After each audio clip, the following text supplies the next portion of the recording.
Halo Sobat Kasih Fakta, di balik setiap peristiwa, selalu ada fakta tersembunyi yang mengubah cara kita memandang dunia. Kamu pasti nggak nyangka kalau sebuah negara kecil seperti Qatar, yang biasanya dikenal sebagai pusat diplomasi dan perdamaian, tiba-tiba jadi sorotan dunia karena serangan udara Israel. Bayangin, di tengah gedung-gedung mewah dan pertemuan politik internasional, justru muncul ledakan yang bikin geger kawasan.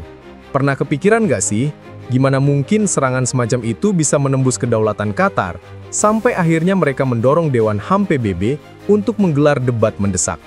Dan kenapa langkah itu bisa jadi titik balik diplomasi Timur Tengah? Penasaran kan bagaimana kisah lengkapnya?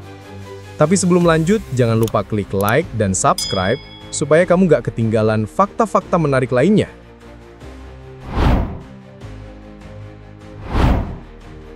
Pada awal September 2025, dunia internasional dikejutkan oleh serangan udara Israel yang terjadi jauh di luar Gaza.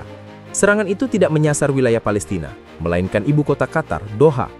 Ledakan keras mengguncang salah satu kawasan sibuk, meninggalkan kepulan asap yang membumbung tinggi ke langit kota yang selama ini dikenal aman dan menjadi pusat diplomasi Timur Tengah. Menurut laporan media internasional, 5 anggota Hamas dilaporkan tewas dalam serangan tersebut, dan seorang aparat keamanan Qatar ikut gugur di lokasi. Insiden ini segera memicu kecaman luas karena dianggap menembus batas kedaulatan sebuah negara. Qatar yang selama ini berperan sebagai mediator penting dalam konflik Gaza, merasa serangan itu bukan hanya ancaman militer, tetapi juga pelecehan terhadap peran diplomatik yang mereka bangun. Pemerintah Qatar menyebut bahwa tindakan Israel telah merusak kepercayaan, menyinggung martabat nasional, dan sekaligus mengancam jalannya negosiasi damai yang sedang berlangsung. Tidak butuh waktu lama, kecaman datang dari negara-negara Teluk. Arab Saudi, Kuwait, dan Oman menyuarakan solidaritas mereka, menyebut serangan itu sebagai tindakan yang berbahaya bagi stabilitas kawasan. Di sisi lain, kelompok negara Arab dan Islam memandang serangan ini sebagai sinyal peringatan. Jika Israel berani melakukan serangan terbuka di tanah Qatar, tidak menutup kemungkinan negara lain di kawasan juga bisa menghadapi ancaman serupa. Narasi ini memperkuat desakan agar dunia internasional memberikan perhatian lebih serius terhadap pola serangan Israel yang kini menembus batas tradisional konflik. Media seperti Reuters dan Al Jazeera melaporkan insiden ini terjadi pada saat proses mediasi pembebasan sandera sedang berjalan. Qatar sebelumnya berperan penting menjadi tuan rumah negosiasi antara Hamas dan pihak internasional. Maka serangan yang menewaskan sejumlah tokoh Hamas di Doha dianggap sebagai pukulan besar terhadap jalur diplomasi. Banyak analis menilai Israel memilih jalan militer meski tahu langkah itu akan memancing kemarahan internasional. Pasca serangan, suasana Doha berubah tegang. Jalan-jalan utama dipenuhi pasukan keamanan, pemeriksaan ketat dilakukan di berbagai titik, dan masyarakat setempat hidup dalam ketakutan yang jarang mereka rasakan sebelumnya. Di tengah situasi itu, muncul pertanyaan besar mengenai arah kebijakan Israel. Apakah serangan ini sekadar operasi terbatas, atau sinyal bahwa mereka tidak lagi berpeduli pada batas wilayah negara lain selama target militernya tercapai? Qatar tidak tinggal diam. Pemerintahnya segera menggelar pertemuan darurat dengan Dewan Kerjasama Teluk dan Organisasi Kerjasama Islam. Dari forum itulah, lahirlah dorongan agar ada langkah konkret menanggapi Israel.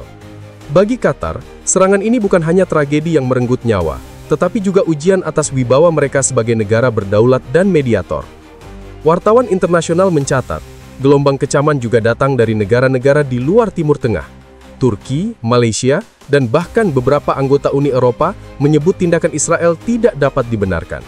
Namun, di balik sorotan media, Israel berdalih bahwa target mereka adalah Hamas, kelompok yang mereka anggap sebagai ancaman nyata.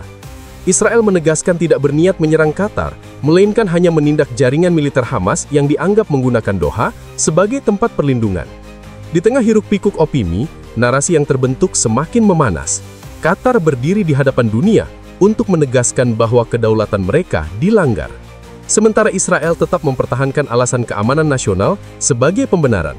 Pertarungan diplomasi pun mulai bergulir, dan semua mata tertuju pada langkah selanjutnya yang akan diambil Qatar untuk menuntut keadilan di forum internasional.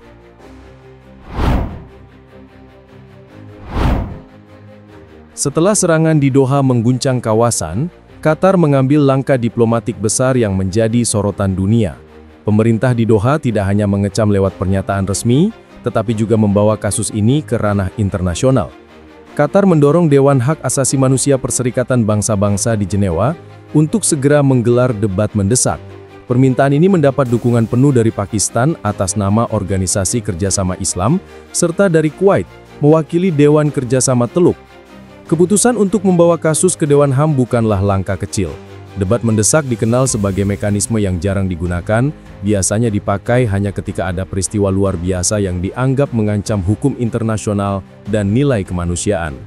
Dengan menjadwalkan debat pada 16 September 2025, Qatar ingin memastikan dunia tidak memandang insiden ini hanya sebagai konflik regional, melainkan sebagai pelanggaran terang-terangan terhadap kedaulatan negara dan norma global. Dalam pernyataannya, pejabat Qatar menegaskan bahwa serangan Israel tidak hanya menewaskan warga, tetapi juga merusak jalannya upaya perdamaian yang sedang dirintis. Qatar menyoroti fakta bahwa di saat mereka menjadi mediator untuk pembebasan sandera dan gencatan senjata, Israel justru melancarkan serangan di tanah mereka. Hal ini dipandang sebagai tindakan yang merusak perpecahan dan dapat mengacaukan proses diplomasi yang rapuh. Media internasional mencatat respons cepat dari berbagai negara. Turki dan Iran menyatakan dukungan penuh terhadap Qatar. Negara-negara Eropa lebih berhati-hati, tetapi beberapa anggota menyampaikan keprihatinan mendalam. Amerika Serikat, sekutu utama Israel, mengeluarkan pernyataan yang cenderung membela operasi militer Tel Aviv. Washington menyebut bahwa Israel memiliki hak untuk melindungi diri dari ancaman Hamas. Namun pernyataan ini justru memperdalam perpecahan, karena dianggap mengabaikan pelanggaran terhadap kedaulatan Qatar. Di balik layar, diplomasi bergerak intens. Delegasi Qatar berkomunikasi dengan negara-negara anggota Dewan HAM, mencoba meyakinkan mereka agar mendukung resolusi yang mengecam Israel. Fokus utama Qatar adalah memastikan adanya penyelidikan independen dan kemungkinan langkah lanjutan berupa rekomendasi ke Mahkamah Internasional. Di Jenewa, suasana semakin panas menjelang debat. Para diplomat menggambarkan suasana koridor PBB dipenuhi lobi dan negosiasi. Negara-negara besar seperti Rusia dan Tiongkok memberi sinyal dukungan. Melihat ini sebagai kesempatan untuk mengkritik kebijakan Israel sekaligus menekan sekutunya. Negara-negara barat terbelah, sebagian menilai tindakan Israel terlalu jauh, sementara sebagian lain berusaha menahan diri agar tidak menyinggung Tel Aviv. Sementara itu, media menggambarkan Doha sebagai pusat perhatian baru. Qatar yang selama ini dikenal sebagai tuan rumah Piala Dunia dan markas media besar, kini tampil di panggung internasional sebagai negara yang menantang Israel melalui jalur hukum dan diplomasi. Bagi banyak pihak, inilah momen uji coba apakah mekanisme internasional masih mampu memberikan perlindungan terhadap negara kecil ketika berhadapan dengan kekuatan militer besar. Ketika tanggal 16 September semakin dekat, publik global menunggu arah debat itu akan bergerak. Apakah akan lahir resolusi tegas yang mempermalukan Israel atau hanya berhenti pada kecaman simbolis? Qatar sudah menyiapkan argumen dan dukungan politik, berharap bahwa suara mayoritas di Dewan HAM cukup kuat untuk mengirimkan pesan keras. Semua perhatian kini terpusat pada Jenewa, di mana kata-kata akan menjadi senjata utama dalam pertempuran diplomatik yang sedang berlangsung. Hari debat mendesak di Jenewa akhirnya tiba. 16 September 2025 tercatat sebagai salah satu momen penting dalam sejarah diplomasi modern. Aula Dewan Hak Asasi Manusia PBB dipenuhi wajah-wajah tegang. Para delegasi dari negara-negara anggota duduk berderet. Sebagian memegang dokumen tebal, sebagian lain hanya menatap layar yang menampilkan rekaman serangan di Doha. Sorotan kamera media internasional tak henti menyoroti jalannya sidang, menjadikannya tontonan global yang dinantikan. Delegasi Qatar membuka perdebatan dengan nada tegas. Mereka menekankan bahwa serangan Israel bukan hanya pelanggaran militer, melainkan bentuk penghinaan terhadap hukum internasional. Qatar menuduh bahwa langkah Israel mengorbankan warga sipil dan merusak peran mereka sebagai mediator perdamaian. Delegasi ini menegaskan bahwa setiap negara berdaulat memiliki hak untuk aman dari serangan asing, terlebih ketika tidak dalam kondisi perang. Kata-kata mereka menggema, menimbulkan tepuk tangan dari sejumlah perwakilan negara Arab, Afrika, dan Asia. Namun, tak lama kemudian giliran Israel berbicara. Delegasi mereka dengan suara tenang namun penuh keyakinan, menyatakan bahwa operasi di Doha adalah bagian dari strategi melawan terorisme. Menurut Israel, Hamas adalah ancaman nyata yang tak bisa dibatasi oleh garis perbatasan. Mereka menegaskan bahwa Qatar selama ini memberi ruang diplomasi kepada Hamas, dan itu dianggap sebagai kelemahan yang bisa dimanfaatkan kelompok bersenjata tersebut. Israel menutup pernyataannya dengan kalimat yang menegaskan hak negara untuk melindungi warganya dari serangan teroris meski harus melintasi wilayah negara lain. Suasana ruang sidang semakin panas ketika perwakilan Amerika Serikat mendukung hak Israel untuk membela diri. Pernyataan ini menimbulkan desahan kecewa dari banyak delegasi, terutama dari blok Asia dan Afrika. Rusia dan Tiongkok yang sejak awal sudah memberi sinyal dukungan kepada Qatar, langsung menuduh Israel dan sekutunya menggunakan standar ganda dalam hukum internasional. Delegasi Tiongkok bahkan menyebut jika tindakan seperti ini dibiarkan, tidak ada negara kecil yang benar-benar aman dari serangan negara kuat. Negara-negara Eropa terlihat terbelah. Perancis mendesak adanya investigasi independen, sementara Jerman lebih berhati-hati dan cenderung menahan diri agar tidak mengganggu hubungannya dengan Israel. Inggris berada di posisi tengah, menyerukan deeskalasi tetapi tidak secara eksplisit mengutuk Israel.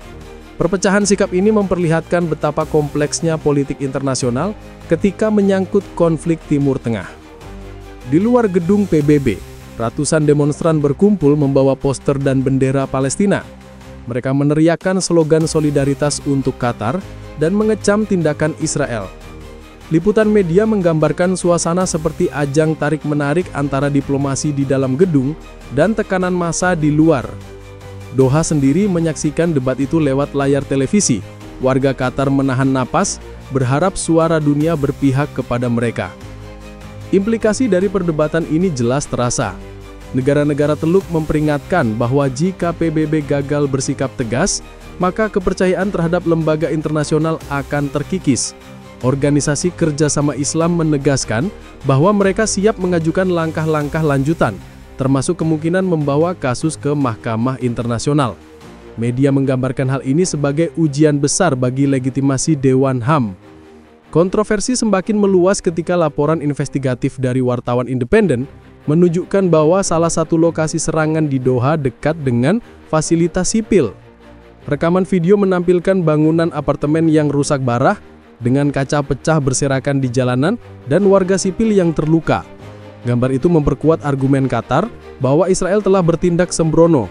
Israel menyangkal laporan itu, menyebutnya manipulasi yang dilakukan oleh Hamas. Bagi publik global, yang paling menarik bukan hanya soal siapa yang benar atau salah, melainkan bagaimana dunia merespons.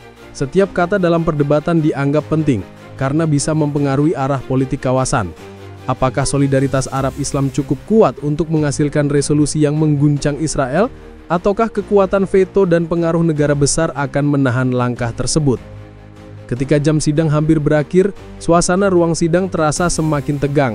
Delegasi negara-negara kecil tampak ragu, sementara blok-blok besar masih sibuk berunding di pojok ruangan. Qatar, dengan wajah tegar, menutup argumennya dengan satu pesan sederhana. Serangan ini bukan hanya soal politik, tetapi soal harkat kemanusiaan. Mereka menuntut dunia untuk tidak membiarkan serangan terhadap negara kecil dianggap sebagai hal biasa.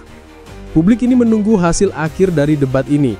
Keputusan Dewan HAM mungkin tidak langsung menghentikan serangan atau mengubah politik Israel, tetapi setiap kata, setiap resolusi, dan setiap suara akan tercatat dalam sejarah. Semua pihak menunggu dengan penuh penasaran, bagaimana dunia akan menilai peristiwa yang mengguncang Doha. Dan apakah Qatar berhasil mengubah tragedi ini menjadi momentum diplomatik yang diperhitungkan? Perjalanan diplomatik Qatar di Dewan HAM PBB membuka mata dunia bahwa konflik di Timur Tengah kini tidak lagi terbatas pada Gaza, melainkan bisa merambat ke jantung negara-negara lain. Serangan Israel di Doha menjadi bukti bahwa diplomasi, kedaulatan dan hukum internasional sedang diuji. Dari ruang sidang Jenewa hingga jalanan yang dipenuhi demonstran, dunia menyaksikan tarik-menarik kepentingan yang menentukan arah sejarah. Demikian rangkaian fakta yang berhasil kami singkap hari ini. Jangan lupa subscribe ke channel Kasih Fakta dan aktifkan lonceng notifikasi agar tidak ketinggalan fakta menarik lainnya.